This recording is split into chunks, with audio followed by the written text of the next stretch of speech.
Hey out there. Lately, I've been doing a lot of car reviews and how-tos, but everything I've been doing on cars, found other videos, so no need to reproduce what's already out there. So sometimes I do technology reviews, and what better technology than the technology that our company, FASTechnology Group, produces. That's a company I work for on a full-time basis.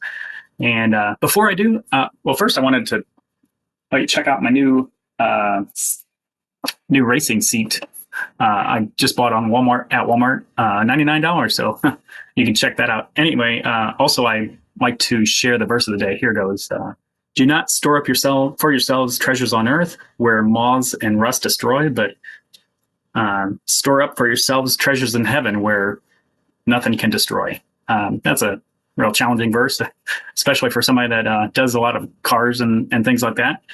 So in a minute here, you'll see a video I did of a software package that we created to work with old technology and allow it to work with the new.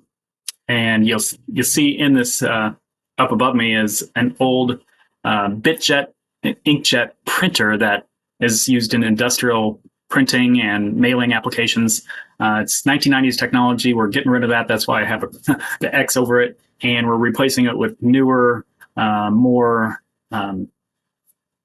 greener, environmentally friendly printers. They're UV coated printers, that one in the lower right hand corner there. But up in the upper right hand corner, you can see how much of a mess that old technology creates on the machine. That blue is all full of ink from that bitjet. Anyway, as I said, we're allowing old technology to interface to the newer printers. The machines are created in the 90s and 2000s, and they don't talk to the newer printers, so we created an emulator to do so. First, you'll see an intro done by one of our other engineers. Here goes. Software. Of the updated FastConvert bitjet to IM2 protocol converter, the new software now takes that dynamic protocol, converts it to a bitmap, and then sends that direct to the printer. The benefit of this, there's only one setup. The setup is all done in the controller, just like a bitjet. And this is much better than a bitjet because it's not CIJ and runs a lot longer, faster, higher resolution, 600 DPI. I'll give you a little bit of overview. You now have a printing started button on this as opposed to in the Norwix GUI, so you can stop printing. And that would be if you're taking a break, you want to take the printer out of print mode. Whenever the controller sends a reset, it will put it right back into print mode. So in order to block that on an ECS controller, you would have to do the ignore resets. Otherwise, it puts back into print mode. Other things here at the top, the enable inkjet or ink delivery system IDS turns on the head temperature and manifold temperature heaters, and we monitor that right here.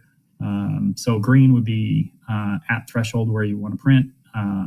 Red would be too slow. You got your belt speed. I'm running the machine here, my simulation machine at 275 roughly feet per minute. Print settings, resolution, and drops. You have 1, 2, or 3 drops. 100 to 600 DPI. We typically leave it in 600 unless you run it too fast. Message number and length, it's diagnostic information. Total printed, that's since last reset. And then this total now increments. And even if you close the software and reopen it, it will remain. So that's total forever. And printer status, and then what is sent back to the controller, emulating a bitjet. So this is the bitjet information. A new thing here, when the controller sends a reset, it does clear this box out because you still have this information down here, the bitmap that was sent to the printer. You can hide this if there's an issue where the screen update is causing too much delay. But since we don't have the Norwix GUI running, that shouldn't be an issue. You got the buffers. Another addition here is the lamp control. So unlike Norwix lamp control, which seemed to be buggy, this is very reliable. And over here you have the three outputs: lamp, verify, and semaphore. And that tells you what output it is and what status is. It'll always be on the screen just for diagnostics. I'm going to go ahead and start a demo running.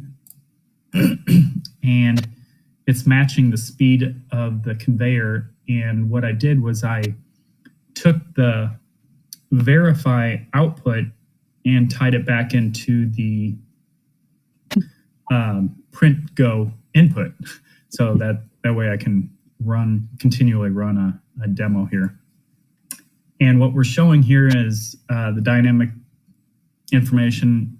Each book could have a different layout in a different spot, different fonts, etc.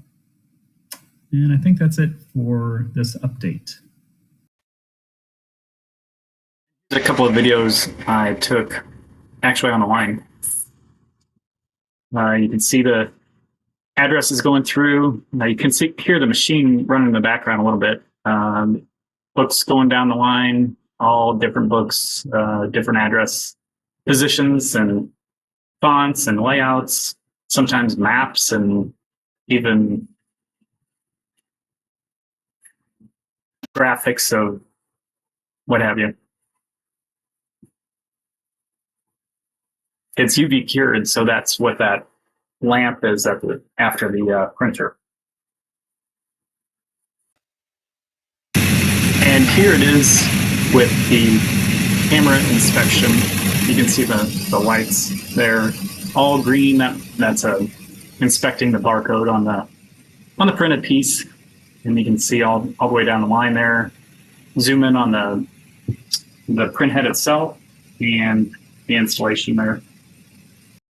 Well, hope you enjoyed a little taste of what we do at FASTech on a day-to-day basis to help people produce things more efficiently and more cost-effective here in North America, at least. And I also wanted to share what I do for the verse of the day. I use the YouVersion Bible app on my phone, and it comes in on a daily basis. So if you want that, just download it on your phone. Thanks. Have a great one. God bless.